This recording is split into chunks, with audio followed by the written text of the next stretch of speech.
A man already locked up faces new charges in a very old triad rape case. He's accused of raping a woman in 1990. The case was cold for decades before Winston-Salem Police submitted the sexual assault kit. WFMY News 2's Alma McCarty is digging deeper into the suspect and why it took so long to file charges. Well, the year was 1990, almost 30 years ago. Winston-Salem Police responded to a home on Lincoln Avenue for a reported rape. The woman who lived there said all three of her children, under the age of 7, were home when a man broke in. She awoke to him standing over her bed with a knife, his face concealed. She says he sexually assaulted her and then left. After months of investigating with no leads, detectives labeled the case inactive, but they preserved the DNA evidence and put it on a shelf at the department.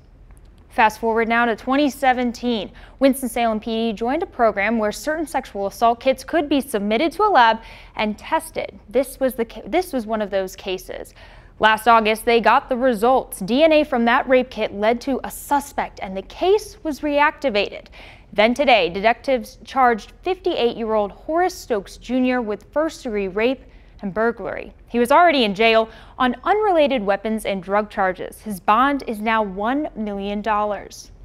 Now, this is just one of the cases dating back decades, but you might remember our in-depth report last year into the rape kit backlog.